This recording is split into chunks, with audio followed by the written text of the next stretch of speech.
Hi, welcome to the Legacy Wealth Podcast. I'm Stacy Pingree, the founder of Radiant Financial Group and this Legacy Wealth Podcast.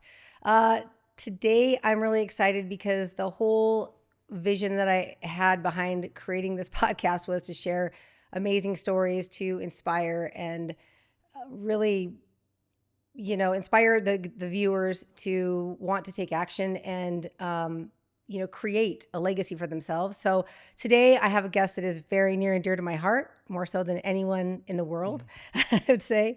And as markets have changed and businesses have evolved over the last 20 years together, we've lived through a lot of unexpected ups and downs. But today, this person here is Jason Poyner, and he is my best friend, life partner, husband, business partner, all the things, and welcome.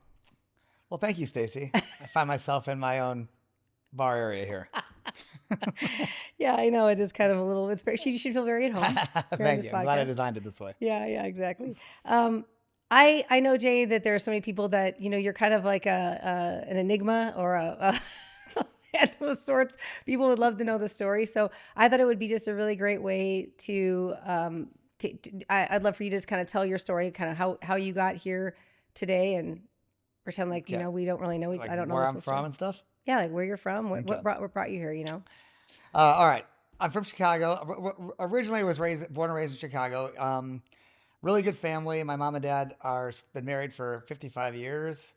And they used to call me like, they used to call us the Cleavers, they said Beaver Claver. And as in the neighborhood that we were from in Chicago, it was just all divorced people. And then my parents were really together. So we were kind of that family hub, right? That house that everybody congregated to. And it wasn't a house, it was a 2-bedroom apartment with a basement.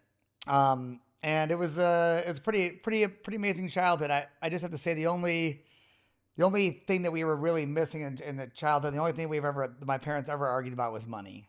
And so that kind of became a crux. And as I grew up, I just wanted to be able to never have the conversation about money with my spouse or never have money be an issue. And I think the more I grew and, through my teenage years and then to college, everything was kind of dictated. Where are you going to go to college? How are you going to get there? What are you going to do? What can't you do? It was just all about money. And then I got a job. My dad told me, get a college degree, get a great job. I got a college degree. I was a construction management major with a engineering minor, and worked for 3 or 4 different huge builders. Worked for Suns Construction here in Arizona. Worked for a couple of builders in San Diego. And I found out that, by the time I was 27, I had done everything everyone told me to do. Mm-hmm. I went to college, did well, worked a bunch of jobs, did exactly what people were told me, and I was just broke. Mm-hmm. I just was struggling to make my car payment every month. I was living paycheck to paycheck. And, little did I didn't realize until that point I was just taking the advice from my parents who were living paycheck to paycheck their whole lives. Yeah.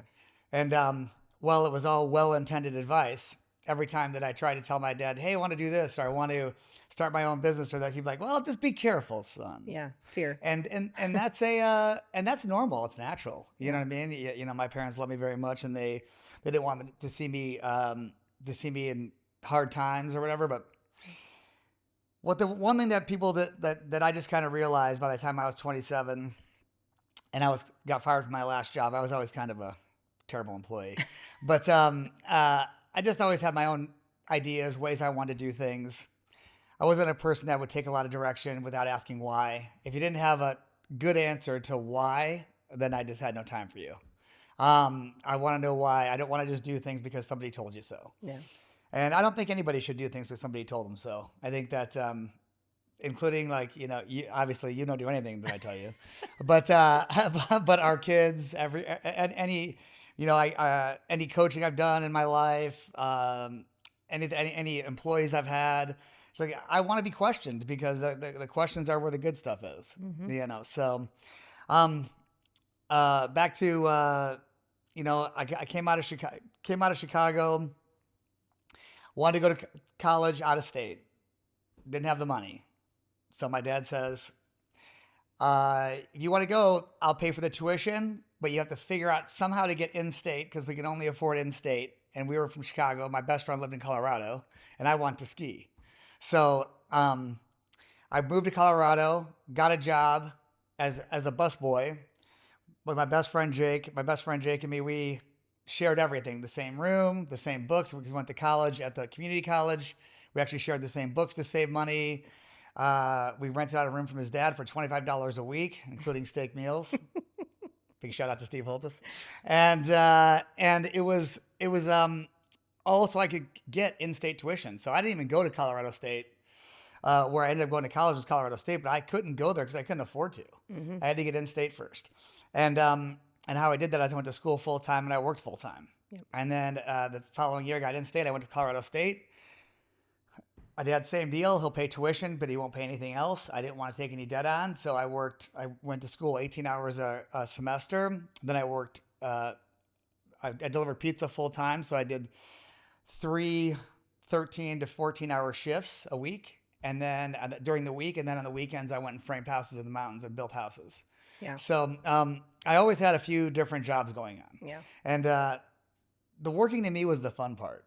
You know, I think everyone's is like this society, and a lot of people, people just spend so much time figuring out how not to work. Yeah.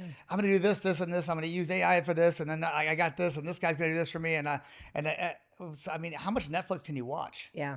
You know, like I like to work. Yeah. I had fun waiting tables. I had fun building houses, and I had fun like kind of arming myself with the knowledge of how to do a bunch of different stuff. At this time in my life, I had no idea I was going to be in real estate. I didn't know what real estate was. I mean, we had never owned a house. We were renters. Yeah. So by the time I got to college, and I was, I just wanted to get through college with no debt and a degree. Which is huge because today, I mean, so many people are getting out of college with huge debt, Yeah. Starting behind the 8 ball. Yeah, you start with $200,000 or $300,000 in debt, then where do you go from there? I mean, you put the interest on top of that, and you're 40 before it's paid off. Yeah. So my dad was able. Well, I was very lucky. My dad and mom were able to pay for my college tuition. I paid for the rest, and then I moved to the day I graduated. I put my cap in my Jeep and drove to San Diego. Yep. I was there for 7 years. I decided I was going to be a professional beach volleyball player. Unfortunately, I woke up one day and I was 5'11". So it was an awesome time in my life. You can really jump, though. Oh, I can really jump. Yeah, I can get up there. Yeah, but it was a time in my life. It was like one of the best times of my life because I did have a lot of day jobs, like a lot of engineering jobs. Worked really hard beach volleyball, kind of just went all out.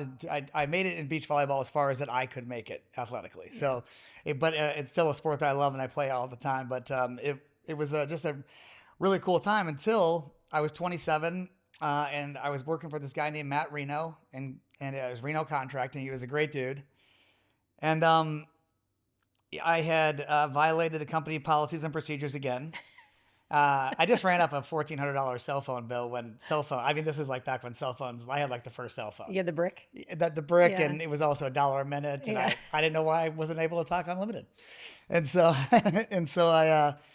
he gave me he goes, Jay, you're the most talented engineer that I have, but you're just never going to work for somebody. And I was like, I'm fired? It's like, you're fired, but you're really unemployable. I'm not firing you. I love you.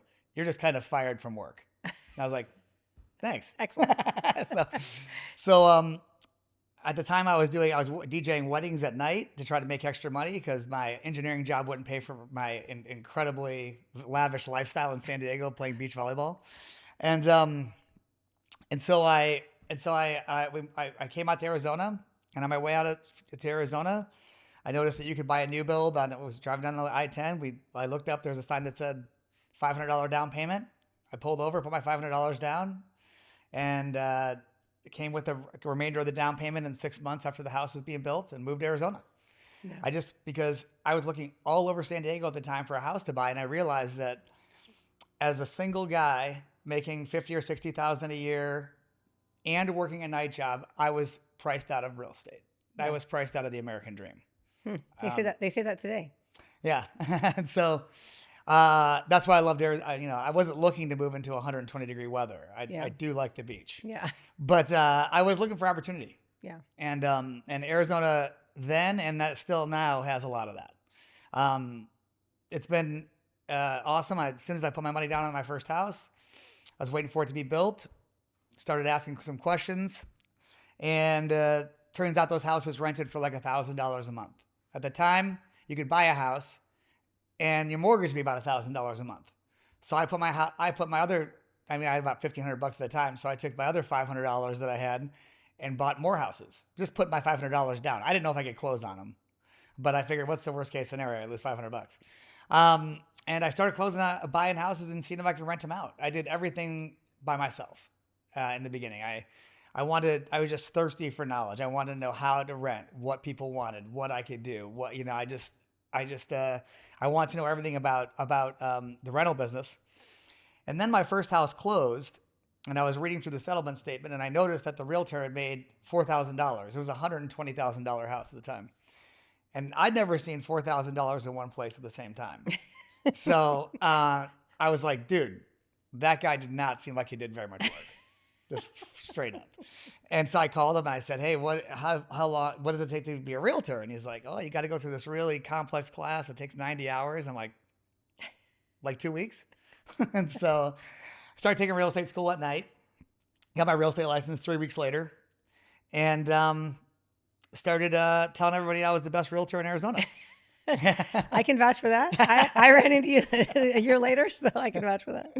And about a year, that was 2004, and a year later, my first year in real estate, and there was no game plan, guys. I don't think things out. I'm a ready, go, set guy. Yeah. Once I get an idea, I figure I'll make mistakes along the way. I get knocked on my ass, and then we'll get up and we'll figure it out. Yeah. And so I started telling everyone that I was a realtor. I'd go into grocery stores, talk to 10 people about real estate. I was excited about real estate. Yeah. Excited about the opportunity to actually own something. Excited about the opportunity that in 30 years, I know, like, it's crazy that I had this kind of perspective, but I did remember thinking, like, listen, I'm 22, 23, then I was 27. I'm like, God, I've already been alive for 27 years. These mortgages are going to be paid off in 30. Yeah. Well, and your parents didn't own, think Anything. about it, they didn't own until your dad was almost like at retirement age moving to Ohio. So, Yeah. so that was for you probably thinking like you got started so early, you're like, I'll have this thing paid off in no time. Well, they had the mentality growing up because my dad didn't know how to do any maintenance stuff. And he was like, oh, we're just going to rent so we can call somebody to fix the toilet. Well, we just had a bunch of bad landlords and I ended up fixing the toilets. Yeah. So I just learned how to do everything, You're a maintenance guy. Yeah. So still a maintenance guy. Yeah. So it was one of those kind of just dumb luck my way into it. But I just wanted that $4,000. Honestly, in the beginning, I just wanted that $4,000. And I wanted to be able to buy my own houses. Yeah. And get paid for them. So I was thinking I got to put 3% down for a down payment or 3.5% down for a down payment. Why not get me back the 3%? Now I was putting 0.5% down, right? Yeah. Well, and you said to me before in the past, like nothing to lose kind of that's when you first get started, it's what we told our kids, like that's when you can afford to take the risk. Like there is no risk. Yeah. You really have nothing to lose, right? The only risk is not doing anything. Yeah. The risk is renting. Yeah. Exactly. Because now, like we're looking back, I'm 50 now and we have a lot of rentals and we have a couple of renters that have been with us paying our mortgage off for 15 years. Yeah. The same people. Yeah. Put it back on myself. We didn't buy any commercial. I was so focused on residential. We started renting up in Surprise, 2010. I know. We've been paying this guy's rent for 16 years. Yeah, we paid his. We've been paying his lease loan. and doing all the maintenance. Yeah. This guy lives in California. So it's not that you're like a stupid person for doing it or anything like that. I'm not saying that. All I'm saying is that you have to realize that, hey, there's a lot of, everything is in like, hey, go for it, own it. If you can possibly do it, do it. And that's commercial, residential, whatever. 70% of all wealth in America is created through real estate. And I just pulled this. I wanted to ChatGPT because everyone ChatGPT. So I just pulled this stat, which I thought was actually crazy. 30% of all household wealth, people that aren't real estate investors, if you add up all their assets when they retire, 30% of it's real estate, just because they bought a house. That number is 50% for middle class people. Wow. So think about that. 50% of all the wealth you're going to accumulate in your life comes through the house you buy. Just the primary home? Just primary home. Is that nuts? Yeah. So what if you didn't do it? What if you just keep renting? I mean, yeah, somebody's going to come fix your toilet, but who the hell cares? Yeah. You know? Yeah. So that's kind of how I got started. And, my first year in real estate, I don't know, I sold maybe 30, and my second year in real estate, I sold 205. Yeah. There's a lot of deals. 205 houses is a lot of deals. Yeah. We met, and then you had a great lender. No, we met, and you were what I loved about you was when I met you, you were like completely broke the mold of anything from real estate agent. You were wearing your flip flops and your I have new flip flops now. yeah, newer flip flops, but I thought you maybe took your shoes off a minute ago. You're actually going to be barefoot. But like then you had I think a visor on backwards, like backwards and I like whatever. the visor back then. Visor. I had great hair back then. That was the day. Yeah, you did a lot more hair and ripped jeans and a t-shirt. And I met you at a wedding page, like a wedding publication event or whatever with another real estate agent that I was working with. But I find it so funny because you were just you did tell me you were the best real estate agent in Arizona, and you really hadn't done that much business yet. Well, to me, you had to prove me wrong. Yeah. You see all these advertisements. I'm the best. We can all be the best. So anyway, there was that, and then I think what was so exciting about you working with you is when we first got started working together, it was like you just saw everything as you're like, well, if Stacy, call this guy and qualify him for 4. What are you talking about? Get him he needs 6. He needs a 6-pack of houses, and again, a little bit different time. I mean, houses were less expensive, and people were trying to get involved in the Arizona market. But I love that perspective. Even saying that, I mean, I know you had Jason Briley on this show, and Jason, when I was buying houses at, I bought houses in every market in Arizona. Yeah. I bought them at 80,000. I bought them at 300,000. I bought them at 150. I bought in all different times. Jameson was, came to me, and he was working for me as a realtor, and he was wanting to get into, investing, and he's like, I have an equity line of credit at my house, and I have $60,000 saved. So we had like basically 120 grand to work with or something. Was it?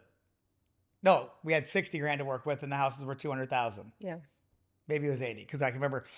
Yeah, 60, and then we had to borrow the rest. And he was like, I got this house, dude. I got this. This house is gonna be so great. We're getting it for 205, and this, and this. And I just pulled it up on the MLS, and I was like, well, the one next door is available for 230 too. He goes, well, this one's 205, and I'm like, why don't you just buy both? Yeah. And he did. We leveraged other money, bought them both, put renters in both of them. And that was 11, 12 years ago. He's got them paid down because he's, that's the greatest thing about real. Everyone goes, well, you forget it's an amortized loan. It pays down. Mm-hmm. So worst case, it's like these people that invest in Bitcoin and all this other stuff. It's like, it's all great. They're like, oh, long-term investment. Maybe. Well, there's no dividend. Yeah. Real estate comes with a dividend. Yeah. And a tax advantage. Yeah. And stocks don't. Yeah. You got to be right. I mean, I'm just not that smart. Well, if you pull money out in the stocks, you're going to have a capital gain tax that actually increases your taxable income versus the rents coming out and having a depreciation write-off. Yeah. I just know that we now are my property. We started a property management company, and I know that we manage 750 homes, and our average rental time is 11 days on market. And across our homes that we own, and we have over 30 homes, we've had 1 month of vacancy last year. Yeah. Across 30. I just know this is a great place to rent houses. Yep. You know what I mean? And it always has been. And that's never changed. Yeah. Like from 2002 to right now, people come to Arizona, 200 a day. Yeah. You know what I mean? And they're still coming. You guys know, you guys been in the friggin' traffic. So that's a great segue too. We talk about like being, both of us were pretty much entrepreneurs. I mean, you coached me right out of being a loan originator at somebody else's shop into being my own broker within the first couple of years I met you. And so thank you for that, right? I mean, you just always been like... Coach, I at least you a spot. Yeah, huh? I kind of at least you a spot. I filled it. And I forced you. Did okay. But I think you're like all the different segments, like I always say, like whatever there was a need for, like you kind of built a system for, right? You're just like, okay, well, I mean, when we were buying houses, you were doing real estate, I was doing loans. And then they were like, we need property management. So we started looking at that. I mean, things have evolved based on what we needed to do to build our own businesses up and kind of support our own ecosystem. Talking about like the suite of companies. The suite of companies. But like, to me, I guess the question is, again, it goes back to risk. Like, how have you assessed risk threshold? I think that's a big question that I get asked a lot is like, God, okay, I don't know, they're scared. It's fear, right? Always fear. But I've always said, like, you have a much broader risk threshold than I do. What gives you the confidence to make those decisions? Um, I mean, I don't love high high out of pocket businesses and massive employee businesses. I know that those businesses make a ton of money. Like Jeff Bezos would tell you different. You know what I mean? Like those are great businesses. But the businesses that I've always started is, around what I know and what I love, and that's real estate. So starting property management made sense. I tried to get my property management away when I started, and I used 4 different property managers, and they just screwed everything up. So I eventually just said, okay. My dad was retiring from corporate America, and I introduced him into the hardest sector of real estate immediately, and we got to work together, and it was fun. Yeah, but And your mom's a hell of a leasing yeah, agent. my mom was a hell of a leasing agent. Yeah. She told me she was a professional. I remember when I was like, "Mom, have you ever done this before?" She's like, "Remember that apartment we had when you were 2 years old?" I'm like, "I was 2." He's like, "In Kansas City, I was the leasing agent, and we got our apartment for free because I did that." Yeah. So that's what that. She's a hustler. Yeah, she's a hustler. That's where you get the hustle, by the way.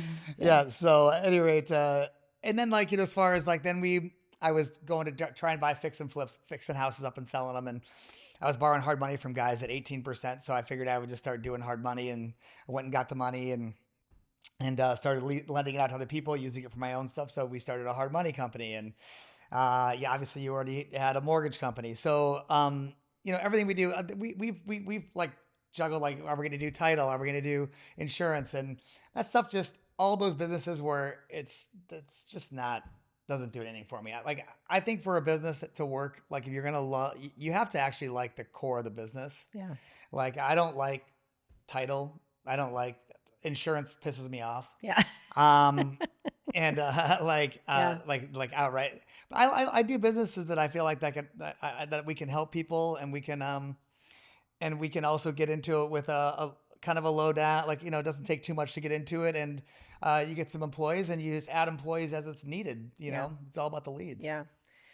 Yeah. And I mean, I know we've had Pat on the show. We've talked about some automation in these industries and all that, but I mean, give me your perspective on that. I mean, automation over the personal touch and everything, because I think you and I both have. Yeah. Well, I hired Pat, so. Yeah.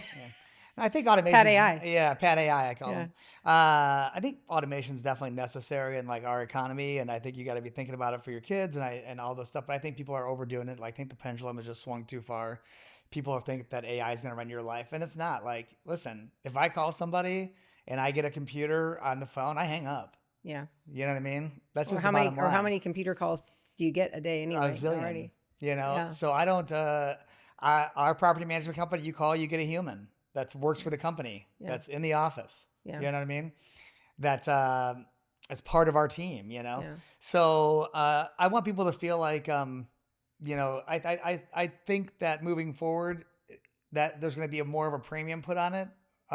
Yes, people want a great deal, and yes, could we do property management a little cheaper with no personal touch, not going to the properties and doing everything remotely? Probably. Would your property be taken care of as well? No. But could you save $40 a month on your most valuable asset? Possibly. Yeah. You know what I mean? Yeah.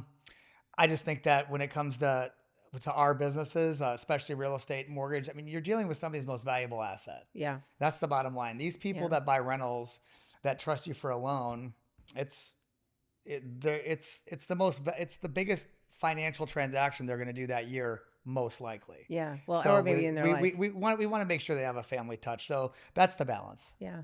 And then the other thing that's been big, I know, is, just your natural evolution as an engineer and, a structural background. I always said, working with you as a real estate agent, I was so spoiled because we obviously did a lot of volume together. And in order to do a lot of volume, things have to go. You have to be a problem solver, right? Because you can't be stuck in problems, or you're stuck. So you're always a problem solver in the sense of, like, well, I'll go out there today and fix it. I've got my crew guys, I'll go fix it.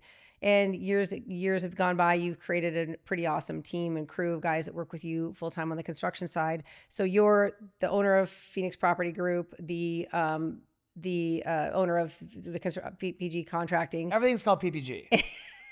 I don't like to get confused with names. It's PPG Contracting, PPG Real Estate. Phoenix Property Group. PPG Property Management. Yeah, everything's PPG. Just so we all know, everybody's PPG. And Radiant is what they want standalone. And RFC Capital. Yours is you is you, baby. So anyway, but we had this. You've had this. I always say I was so spoiled because no deal ever died. Like no deal ever died. You were a solutions guy, and I think that's really important point to make to any of the agents that are listening to this out there is like, you either, if you don't have the skill set to do it yourself, you found a team and the guys to do it, and you get those guys really on your books. And I think the successful real estate agents have that now. They know. But to my point, what I was getting to is you had a natural evolution into like contracting and construction and all that. So what drives you? Because now I know you've really expanded the last five years since you built this house, and now you've done some really big projects, high end projects. So what drives you in that? It's just a bit like, construction is just my creative outlet. I like to, if it's a complicated project. What? Oh, no. Go. Will's distracting me. Go ahead. Sorry. Go ahead. If it's a complicated project, I'll do it. I don't want to do cookie cutter homes. I don't want to do, mass subdivisions and all that stuff. I just don't, there's just nothing that's fun about it. But if it's like, we're doing like we're doing a big remodel to a $10 million house in Paradise Valley, or we're building something that's like, we're building like a super custom with some stuff I haven't done before, then I get into it and we do it. But I don't, that's something that drives me in that. And then the other part of my construction company is just helping my property management company. Like we have the crew of 8 guys that work for us full-time painters and everything. Because I like to be able to, if our owners need a house painted and they don't have the money at the time, I like to be able to paint it for them and take money back over time. I like to be able to, a lot of our owners, we have owners that have 15, 20 houses that have never been to Arizona or haven't been here in 10 years. They just trust you. So we have to make sure that we're there with guys, and the prices are good, because that's the one thing about construction that's really changed since COVID is like, it's nuts. I mean, I think construction guys think they're doctors now. Yeah. I have a couple electricians. I call them, Dr. Sparky. I'm like, dude, are you kidding me? Like, you were here for 10 minutes. But yeah. So anyway, that's why I like that. Yeah. Yeah. We have kids together, and I feel like it's easy to, it's easy to sit here and talk. I mean, it's always easy to look in the rearview mirror and be like, oh yeah, we built something really cool, and we've been able to kind of expand our businesses and tie each other into it, tie our families into it. We've had some, put people to work, in these businesses too. And it is a family. Like our employees are our families. I know your employees have been around as long as mine, 20 years, so we've been working together a long time with all of them. But what do you see, what does it mean to you to kind of have built this so far, and what do you see coming up with our kids involved and all that? Well, Stacy, tell the world. This sounds like it's an end run question. Yes. Listen, our whole life was like, we had so much, like our daughters are, for the people don't know, the daughters that we have together, one's at University of San Diego, and the other one is going to be a junior in high school next year. I'm teaching her how to drive currently. It's not easy.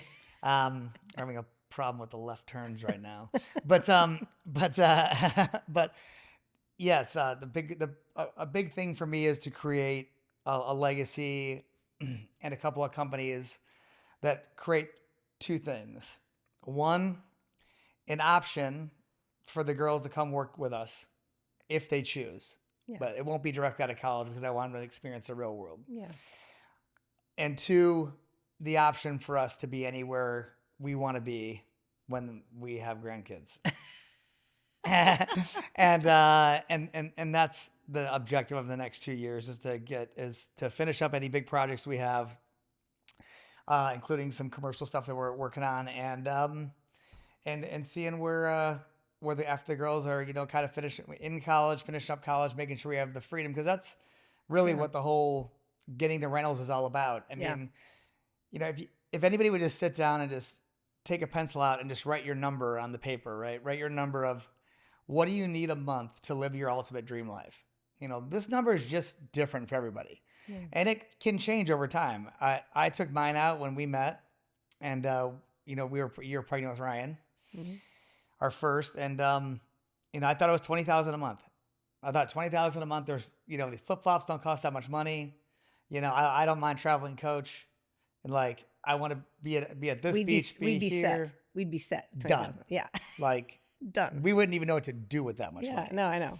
And that number changed, but that's what I started with, 20,000 a month. What does 20,000 a month at that time meant? What it meant really was about 15 properties, 15 houses, because I was getting about $1,200 to $1,500 a month for the properties, and then after maintenance and any vacancy, any new AC every 7 years. I mean, you got 12 years. You have to really think about it. Just write it down. Yeah. And so I was like, okay, that's why I always say, what's a great way to pay for college? You should buy a house every time you have a kid. Yeah. Because by the time you go to college, the house will be ready to pull money out of or sell it, or you'll have gotten to a 15-year loan and just paid it off. Yep. And there's college. Yep. You know what I mean? But that was mine. Mine was to get all the houses paid off, to have enough residual income every month. I call it if I fell asleep on January 1st and woke up on December 31st, how much money would I have? You know what I mean?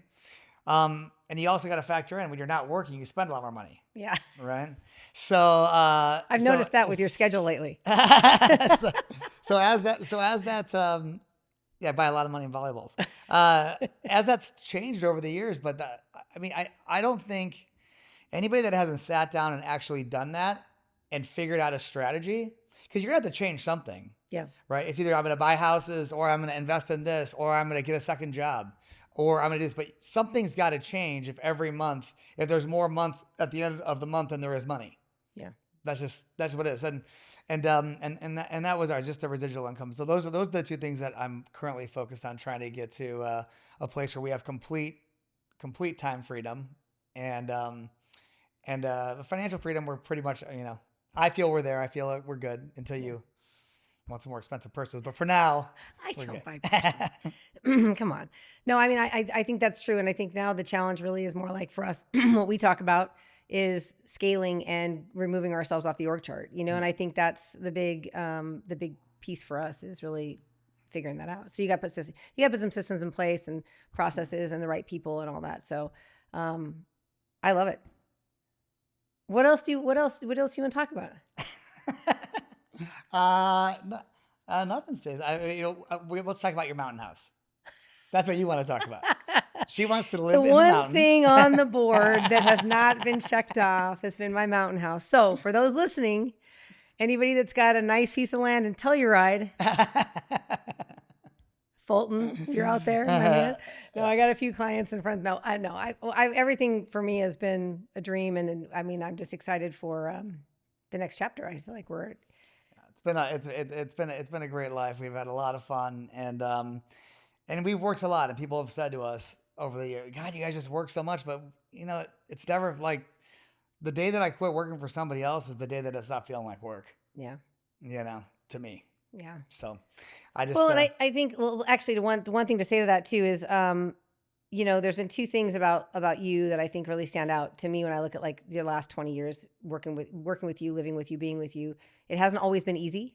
We've had like super challenges.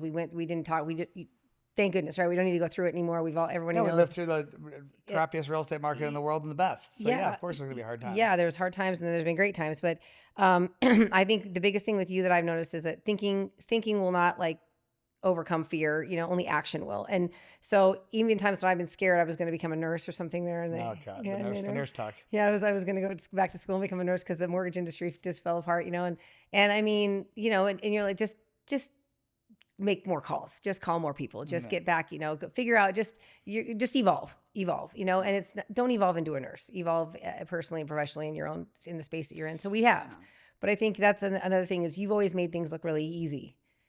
So what is the secret? But it's not easy. Yeah. Well, I mean, I think that, there's a book I read a long time ago. It's, called Differentiate or Die. Like you have to differentiate yourself in this space. If you're a realtor or a mortgage person and you're just going and making your call, if you're just doing what everyone else is doing, you're probably in bad shape. Yeah. You know what I mean? Like I'm getting interested about buying more real estate right now because everyone's telling me it's not a good time to buy real estate.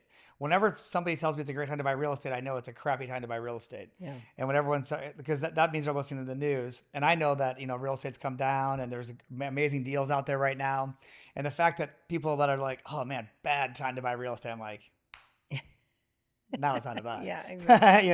And so I would just try to shut all the noise out, take a look at the numbers, and differentiate yourself in your real estate business. If your real estate business isn't going the way you want, what I did in my last, when I used to, really focus on doing real estate, was I had a simple program. I would say, I'd go to these listings. I'd say, hey, we have 3 options for you. 1, we can buy your house for cash.